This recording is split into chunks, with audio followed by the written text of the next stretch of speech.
नमस्कार मेरे प्यारे मित्रों, मैं रितेश आपका स्वागत करता हूं AI with Ritesh study classes में। मैं आपका इस चैनल पर बहुत बहुत अभिनंदन करता हूं जो आपने इस वीडियो पर क्लिक किया है। और आप लोगों को मैं बता दूं कि मैं क्लास 12th की फिजिक्स चैप्टर 1 पढ़ाने वाला हूं। तो मेरे चैनल को सब्सक्राइब कीजिए और बेल आइकन दबाना मत भूलिए ताकि ये नोटिफिकेशन आप तक जरूर पहुँचे। मेरे प्यारे मित्रों, तो आज हम लोग कुछ थोड़ा सा इंट्रोडक्शन देने वाले हैं कि वैद्युत आवेश तथा वैद्युत क्षेत्र के बारे में। क्या होता है वैद्युत आवेश और वैद्युत क्षेत्र। तो वैद्युत आवेश के बारे में चर्चा करने वाले हैं। वैद्युत आवेश किसी पदार्थ का वह गुण है, कोई पदार्थ है जो कोई भी पदार्थ हमने ये ले लिया, इसका वह गुण है जिसमें वैद्युत क्षेत्र, चुंबकीय क्षेत्र और विद्युत चुंबकीय तरंगे उत्पन्न हो, वही क्या कहता है। अब इसमें विद्युत चुंबकीय तरंगे नहीं उत्पन्न होंगी तो ये आवेश नहीं होगा। तो जिसमें चुंबकीय तरंगे और विद्युत क्षेत्र उत्पन्न हो वही क्या कहलाता है, विद्युत आवेश कहलाता है। और विद्युत आवेश की सर्वप्रथम संकल्पना किसने दी थी, थेल्स ने दी थी।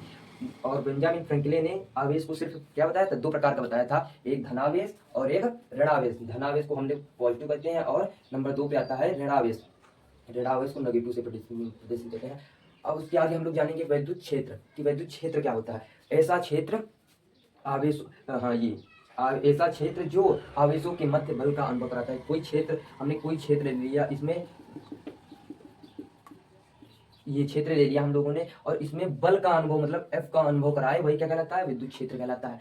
अब आवेशों के गुण, कुछ आवेशों के महत्वपूर्ण गुण लिखे हुए हैं। आवेशों को सदैव बीजगणितीय योग से जोड़ा जाता है। बीजगणितीय योग क्या होता है, बीजगणितीय योग सिंपली से हम लोग पढ़ते आ रहे हैं 2-3 से कि जोड़ घटाना। क्या होता है, जोड़ घटाना। सिंपली हम लोग जानेंगे क्या होता है, बीजगणितीय योग क्या होता है, जोड़ घटाना। और आवेशों का क्वांटीकरण, क्वांटीकरण का इस बात से तात्पर्य है, क्वांटीकरण का इस बात से तात्पर्य है कि आवेशों को जितना चाहे उतना आवेश नहीं किया जा सकता। कि कोई आवेश है उसको जितना चाहे, आप हैं, आपको जितना चाहे उतना खाना नहीं खिला सकते, एक लिमिट तक ही खाना खिलाएंगे आपको। और किसी भी वस्तु को जितना चाहे उतना आवेशित नहीं। तो चलिए, हाँ, अब हम लोग पढ़ने वाले हैं आवेश का संरक्षण कि क्या होता है आवेश का संरक्षण। आवेश का संरक्षण ये उसी के गुण के अंतर्गत आता है। आवेश को ना तो नष्ट किया जा सकता है और ना ही उत्पन्न किया जा सकता। कोई भी आवेश है उसे ना ही नष्ट किया जा सकता, और फिर बोलोगे कैसे उत्पन्न होता है, और उसे उत्पन्न नहीं किया जा सकता, उसे केवल एक रूप से दूसरे रूप में रूपांतरित किया जा सकता है।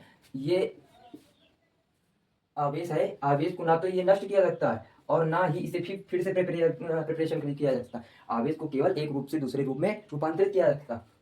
और चौथा पॉइंट क्या लिखा है, समान आवेश में प्रतिकर्षण तथा विपरीत आवेशों में आकर्षण होता है। जैसे कोई है पॉजिटिव है तो पॉजिटिव पॉजिटिव की तरफ जाएगा तो क्या होगा, समान आवेशों में प्रतिकर्षण होगा और विपरीत आवेशों में आकर्षण होगा।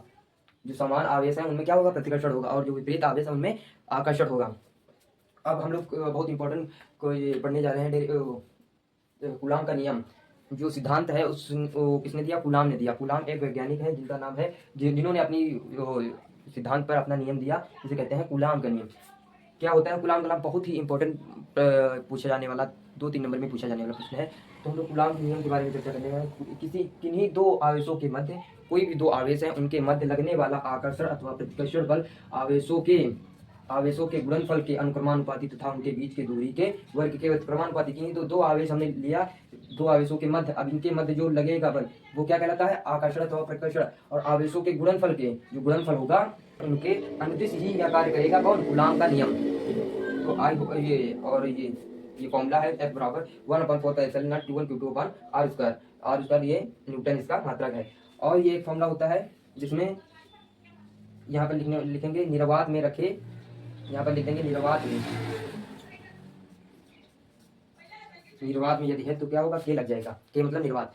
और इसका मान क्या होता है हम लोग आगे देखेंगे आगे वाले टॉपिक में, और इसका सिद्ध करेंगे कि कैसे होता है ये, और इसका मान भी देखने वाले हैं। तब तक के लिए धन्यवाद। आई होप आप लोगों को ये टॉपिक बहुत बेहतर से समझ आया होगा। एक बार फिर से दोबारा से आप ये लोग रिपीट करके देख सकते हैं। थैंक यू, तब तक के लिए